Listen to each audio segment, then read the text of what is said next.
As you all know, it's been 33 years of the CCC, and the debate on technology and politics has held a special place.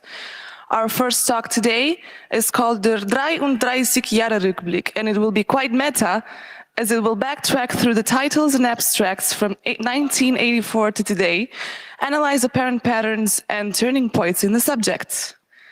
To do so, we have Maxigas, who has a PhD, 4 master's degrees and 3 bachelor degrees. He is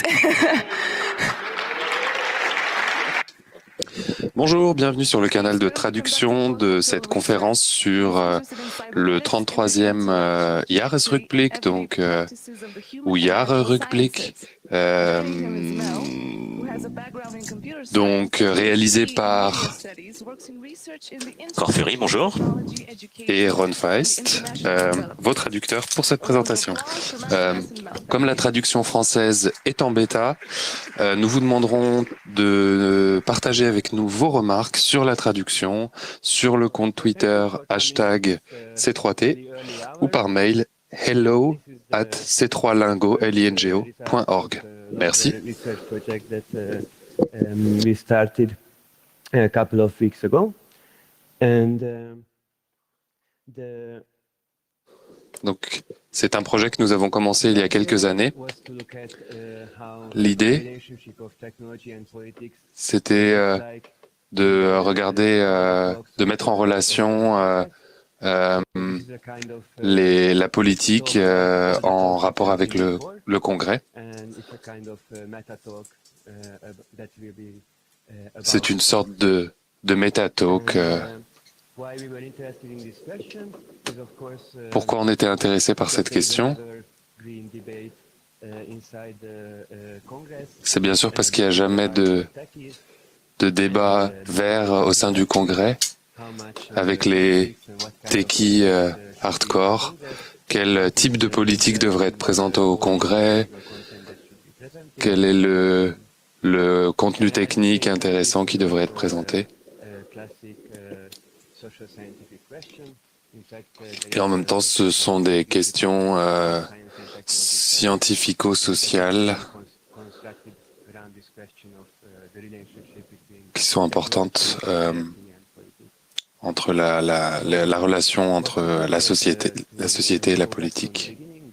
Donc ce qu'on a fait, c'est qu'on est revenu jusqu'au début et on a regardé les titres de toutes les sessions et on a essayé de les catégoriser et de vous montrer ça. Et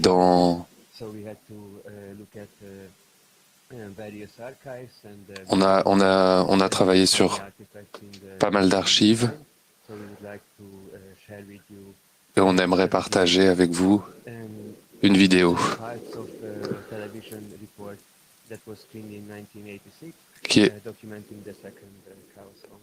qui documente le second congrès de 1986. Chaos Kommunikationskongress 85 in Hamburg. Le congrès du Chaos Communication 85 à Hambourg, la fête des hackers européennes. Prenez votre photo d'identité. La sonnette.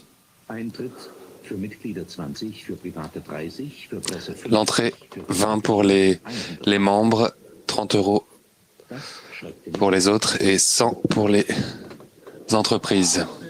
Ça n'a effrayé personne.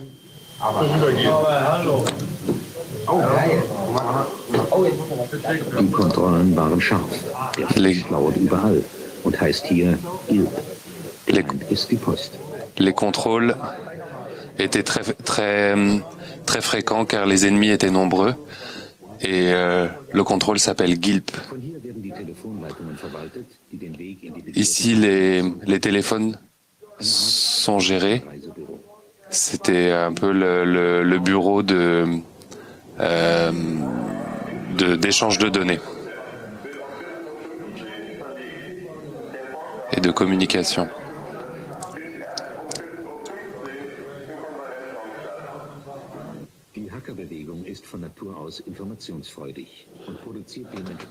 Les mouvements de hackers sont là pour vous informer et produisent beaucoup de contenu écrit.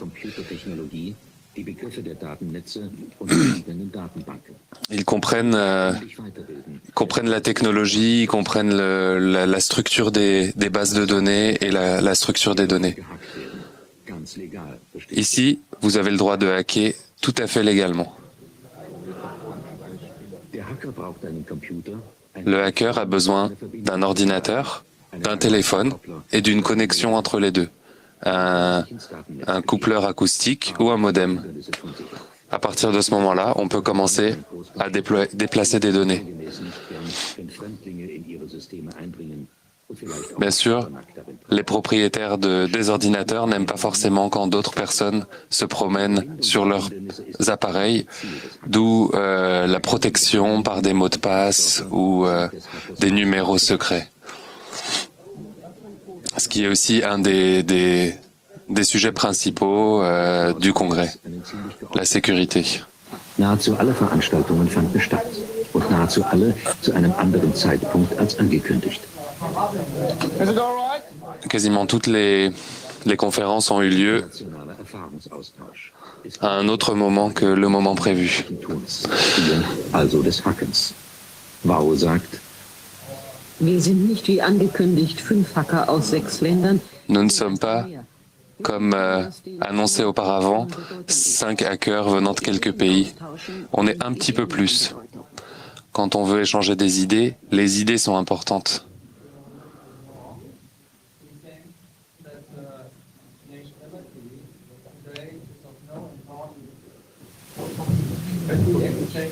so schöne Sätze möchte man doch gerne Des belles phrases comme ça, on aimerait bien les entendre à l'ONU ou à une rencontre parlementaire.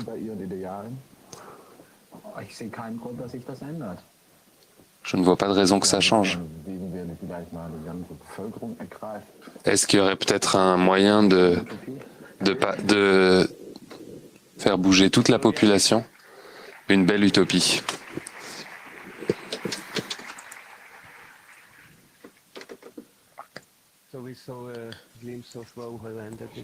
Donc on a eu une vision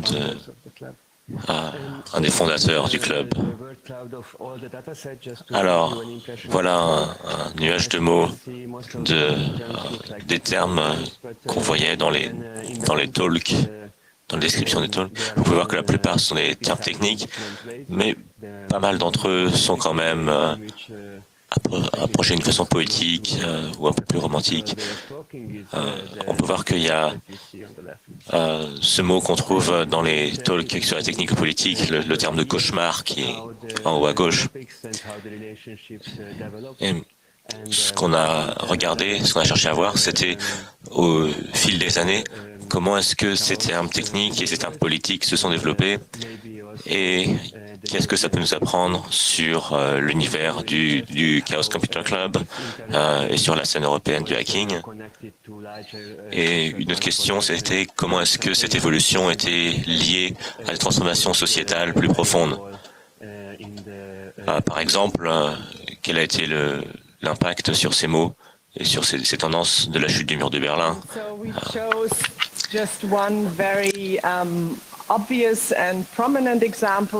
Alors on a choisi un exemple assez évident et important dans notre recherche de mots-clés.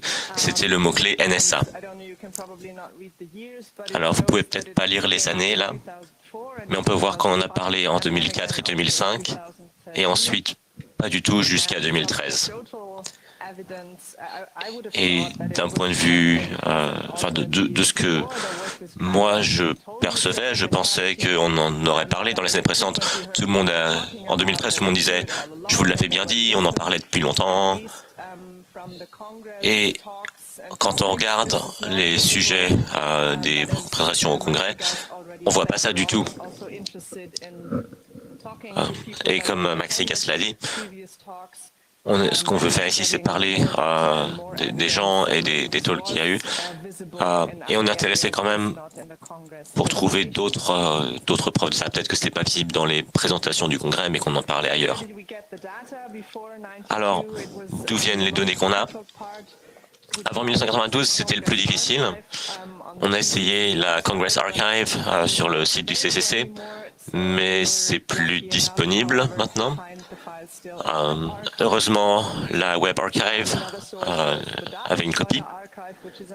Une autre source, c'était l'archive Datenschleuder, qui malheureusement n'est plus disponible non plus, mais on a trouvé des PDF scannés qu'on a dû copier à la main. Donc par exemple, ça c'est le Datenschleuder de 1984. Il y avait un agenda plus ou moins complet du premier congrès. Donc ça c'était plutôt facile à copier.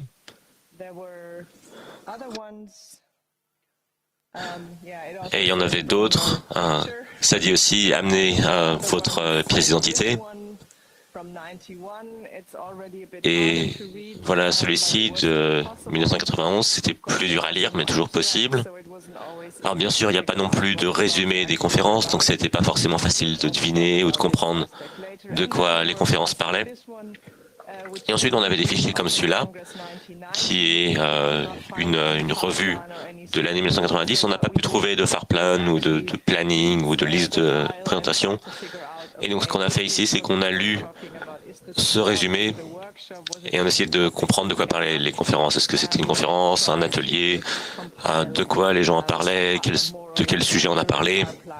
Et on a essayé de construire le Fahrplan à partir de ça.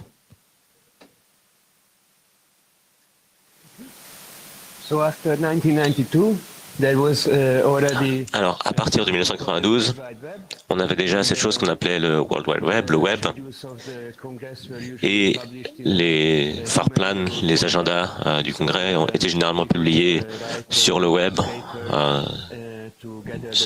en HTML, et du coup on a pu écrire des scripts pour analyser ces plannings. On tient à préciser qu'aucune expression régulière n'a été blessée pendant la réalisation de cette œuvre. Alors, les premiers plannings étaient en ASCII Art, avec des balises près dans le HTML. À partir de 2002, on avait des programmes qui étaient lisibles par les machines, en iCal ou en XML. Donc ça, c'est les données les plus structurées qu'on a pu trouver. Ces plannings-là ont d'autres problèmes que ceux qu'on a trouvés avant. Des problèmes d'encodage.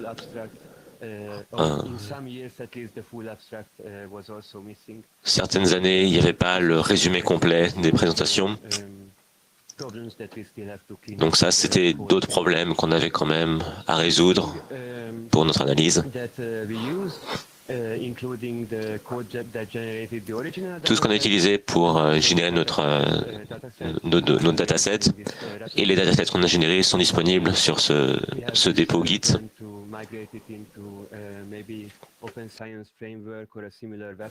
Et on espère pouvoir rapidement les mettre disponibles sur Open Science Framework ou d'autres projets qui permettent d'accéder aux données plus facilement.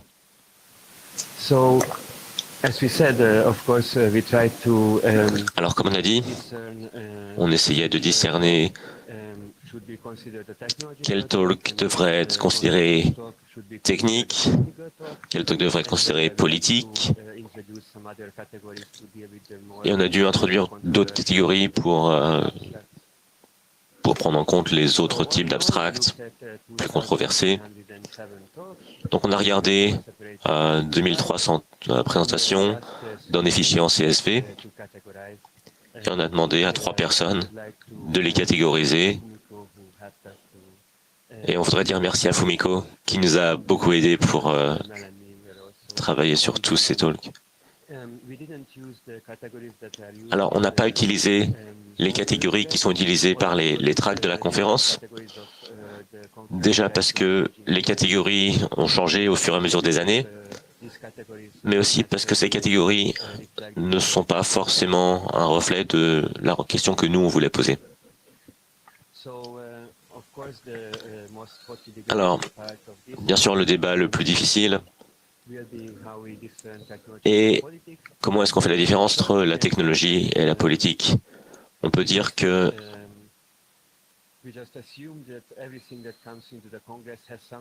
on est parti du principe que à peu près tout ce qui se passe au Congrès a quelque chose à voir avec la technologie. Donc,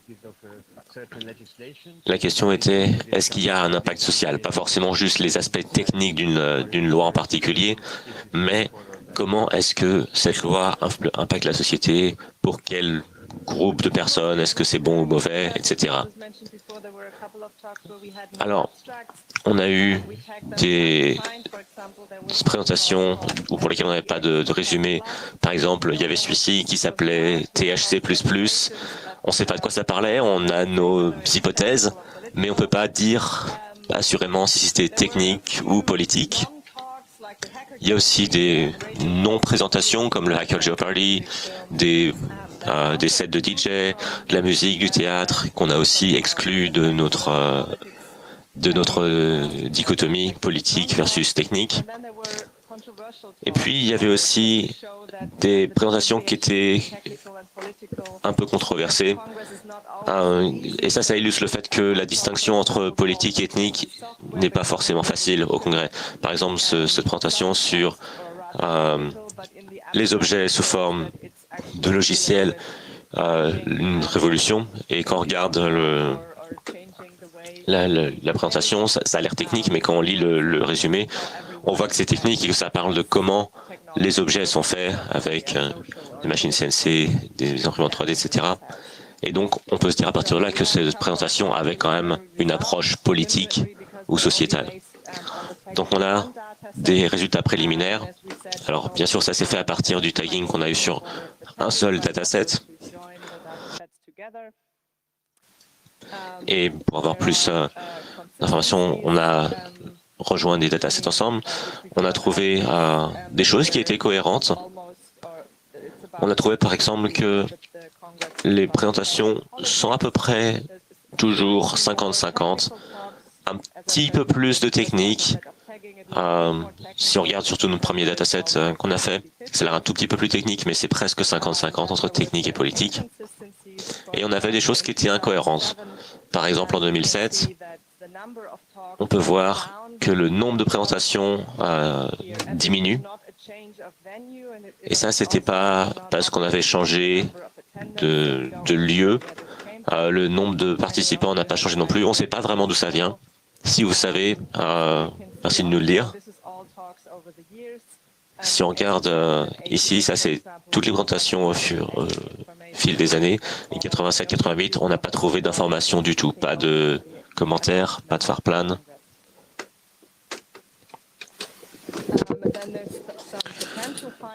Et on a également les choses qu'on a trouvées dans les données.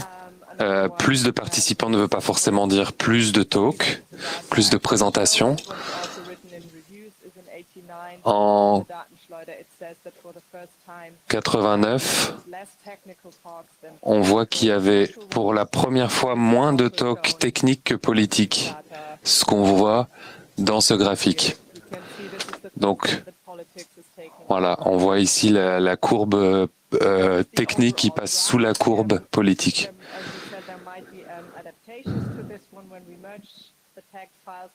Donc il pourrait y avoir une adaptation à ça quand on va merger les tags.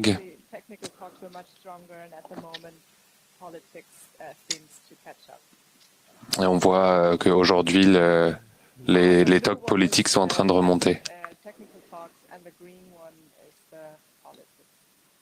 Donc le bleu, ce sont les talks techniques et le vert sont les talks politiques.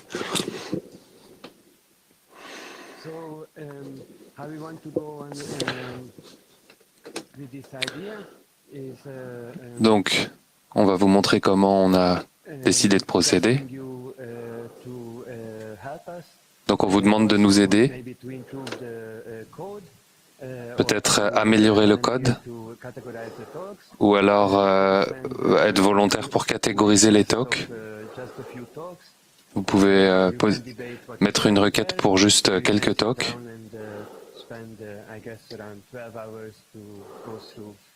Ou alors, vous pouvez vous asseoir et passer 12 heures à peu près à regarder tous les talks et tout analyser.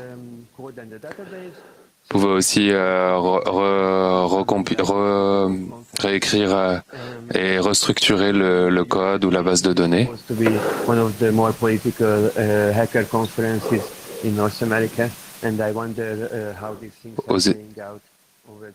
Aux États-Unis, on a une des plus grandes conférences sur le hacking et ce serait intéressant de savoir comment ils procèdent là-bas. Sinon, on a pas mal de sources de documentation qui sont disponibles.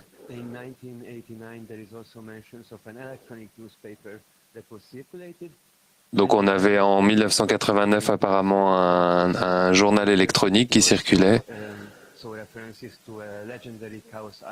et une légendaire archive, Chaos Archive en 1991.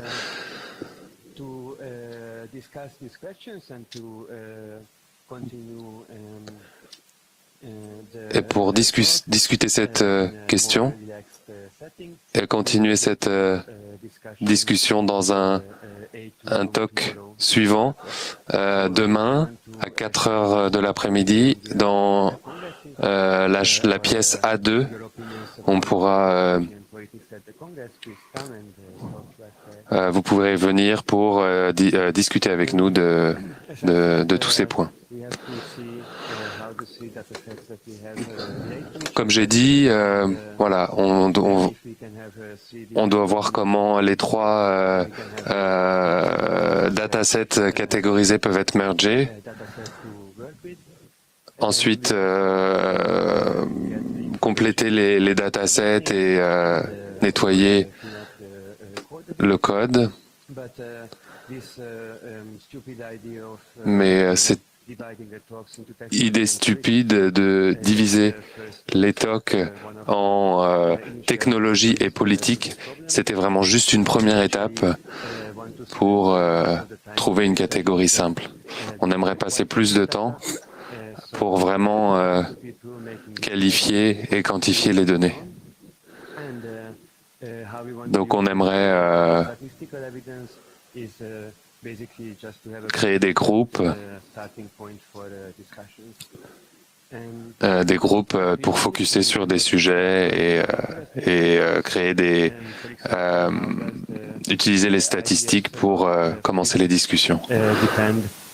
On the ideas about technology that are circulated inside the Congress, or how these two categories are. Comment ces deux catégories sont liées les unes aux autres également.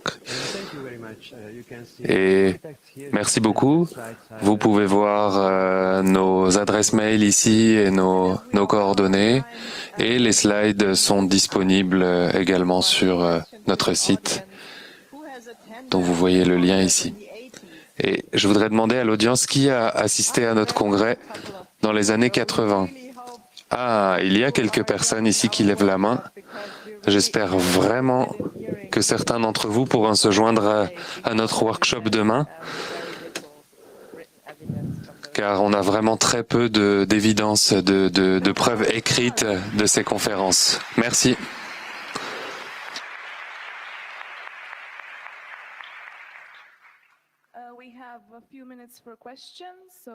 Pour des questions, donc vous pouvez aller vers les micros.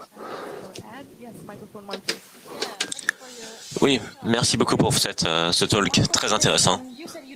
Ma question est, vous avez dit que vous ne voulez pas utiliser les catégories que le Congrès utilise, les catégories du FARPlan. C'est bien, mais je serais intéressé quand même pour savoir comment est-ce que ces catégories ont évolué au fil du temps. Est-ce que vous avez des observations là-dessus? Réponse. Alors, non, on n'a pas regardé de ce côté-là. Mais ce que je peux en dire, c'est il y avait potentiellement beaucoup de discussions techniques qui, au final, parlaient des implications sociales ou proposaient une campagne ou parlaient d'un conflit entre des groupes sociaux. Et par exemple, si une conférence est sur la sécurité des firmwares, ça sera automatiquement classé comme un talk technique. Et à l'inverse, on a vu des talks qui étaient sur la track politique du FARPlan et qui en fait étaient animés par des chercheurs en sécurité. Et si par exemple c'est une présentation qui donne simplement une revue de la loi qui est en place sur un sujet donné, sans aucune discussion de l'impact que cette loi a sur les libertés, la vie privée par exemple, pour la population. Dans ce cas, nous, par exemple, on les catégorisait comme techniques. Réponse, merci.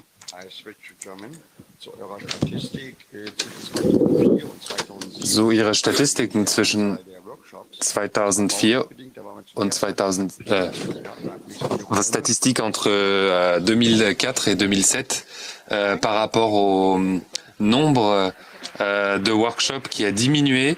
Je tenais à préciser que c'était dû au nombre de pièces qui étaient disponibles pour délivrer les workshops.